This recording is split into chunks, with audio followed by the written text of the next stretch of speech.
Hi guys, so are you ready for day number 2 of Booty Boot Camp? We have another booty blasting workout ready for you. So do you want to see what we're going to be doing? We are going to be using the hip thrust machine today. So I should have had it set up. Hip thrust machine, like I've said before, there's 10 exercises in this. We're doing them 3 times through. I said 2 times through, 3 times through.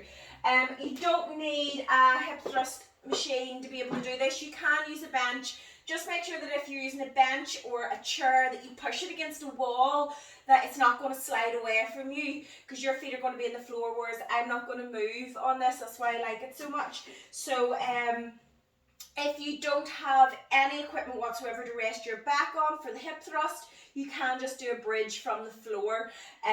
But the hip thrust just gives you that extra little range of motion. So we are starting straight off into glutes. Now, it is very easy to do a hip thrust wrong.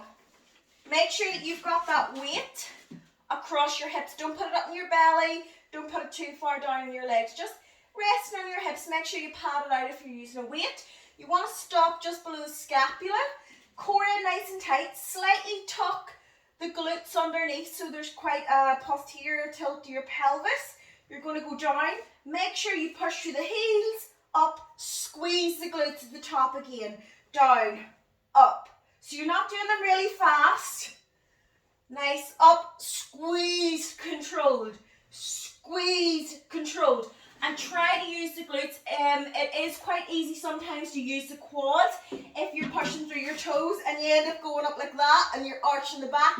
You don't want to do that. It's not about height, it's about squeezing those glutes and getting up. So you're not going up like that, you're stopping like that, core tight, glutes nice and active.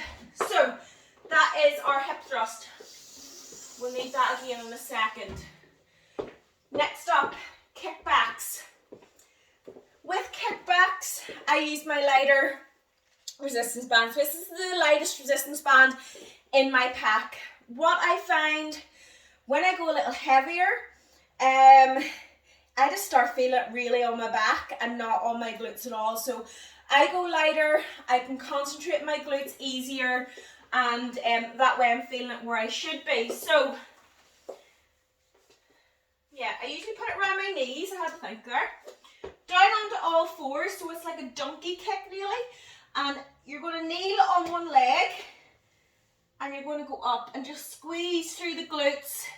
Again, keeping the tension on the band, so you're not going too far forward like that. Down, feel the tension, push up again. And as well, don't open the hips, so don't go up to the side like that. Keep the hips level and just kick back, just working through. 45 seconds on that side. You're then going to switch. 45 seconds on the other.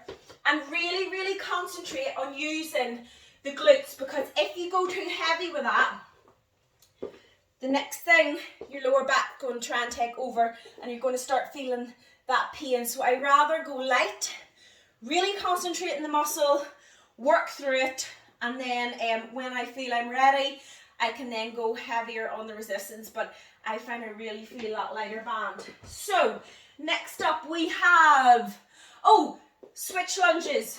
If you thought jump squats were bad, so switch lunges, I will give you an alternative if you are unable to do these, because they are so you're going to go down in the lunge, you're then going to switch, and you're going to jump side to side, alternating through. We're going to try to fill the whole 45 seconds. Your quads are going to be on fire. But we know that that explosive movement working up, so whenever we're jumping like that, our glutes, they like that. So if you are unable to do the jump, what I want you doing is just going in, alternating through, working quite fast. If you've knee problems, I recommend going into the reverse because it's a little bit better on the knees. And just working through like that. So you're just cutting out that jump. That's it. You're still getting your lunges done. Right. One of the best lunges ever is next. Split squats. So split squats, you need a secure ledge to be able to put your foot up. So again, push a chair against a wall or use a coffee table, but you kind of want it just a little bit below the knees. So you don't want it too high that your leg's lifted away up in the air. You just want to be able to raise the leg up a little bit. Even if you've got a small stool or something, that would be absolutely fine. So for this, I hold one dumbbell. It's a little bit easier to balance. They're hard enough with a lighter weight. So, always start on the same leg. I always automatically start with my left leg. You then keep the core tight. You can slightly lean forward. If you stay upright, it sometimes hits the lower back a little bit more. Leaning forward activates the glute. As soon as I do that, I can feel the glute activating. You're then going to go down, pushing that back knee back into the bench. So as you can see, it's going right down. Try not to tense this back leg. Your foot will start to cramp if you do. So just relax. Make this front leg do all the work. 45 seconds. 15 seconds rest. Then you're going to switch. You're going to do 45 seconds on that other side as well. So that is our switch squats. Flip that. That's our switch squat. I can't say it, guys. Switch squats. Split squats. I'm saying switch squats. That's why I can't say that. Split squats. Not switch squats. Split squats.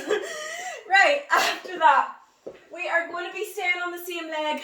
When you alternate the legs, so if you're a complete beginner, it might be good to alternate the legs. But that means you're going to be doing it twice through, because we're going to be staying on the same leg because it's a lot harder.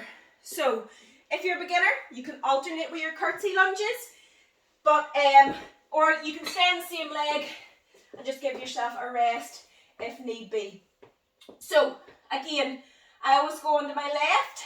You're then going to curtsy behind, lunge. We're holding both dumbbells and we're staying on that same leg. So from the front, as you can see, stepping behind, just working through.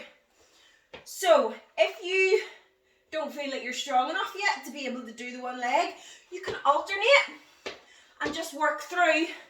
15 seconds rest and then you're going to go again. Okay, we don't get out of doing our curtsy lunges. It's going to be our split squats. We don't get out of doing our curtsy lunges that much. So, I hope that made sense and I'm not just talking gibberish. Right, next up you need a tea towel. If you have a wooden floor, a tea towel is going to be fine.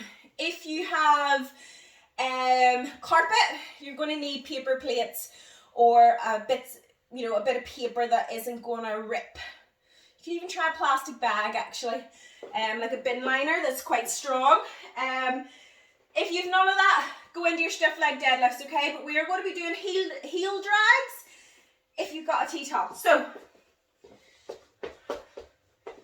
we'll go this way. Lying right down onto the floor. You're then going to go up into a reverse plank sort of position. You're then going to extend out, keeping the bum off, and you're going to drive in using those hamstrings. And it is super hard. It's all about control. So, tea towel for wooden floor, a paper plate or a nice strong bin bag. Don't double it up, just use one sheet or else you'll find the bin bag will probably start moving about underneath your heels as well. I hope that's made sense. So tea towel, or if you're not able to do any of that, do stiff leg deadlift. So stiff leg deadlift, holding the dumbbells and you're pushing the bum back like day one. We done that in day one. Right, exercise 10, sumo squat. Right, sumo squat. We done sumo squat on Monday with the dumbbells up at our chest. Today, I have the luxury of an extra barbell or dumbbell. So I have made that heavier, that's about 12 kilos. And I'm going to hold it. So instead of holding the 2, I'm just going to hold it down between my legs. What you find is, because you just naturally hold it, it'll drop. You won't be able to stand the whole way up without pushing the dumbbell out. So you want to sit into the glutes the whole time. Sit right down wide with the legs, toes slightly pointing out. So from the front, this is how it's looking. Sitting right in. And again, you are not bending that back. You're sitting right in, work it up. So guys, day number 2, 10 exercises. Are you ready? We're keeping the same time, 45 seconds of work, 15 seconds of rest. Do you like my t-shirt also? Exercise, exercise, exercise or bacon. But we need to exercise to be able to have eggs and bacon. Maybe not eggs, bacon maybe. So, yes, I'm ready. Get the tutorial off and I'll see all you guys in the workout.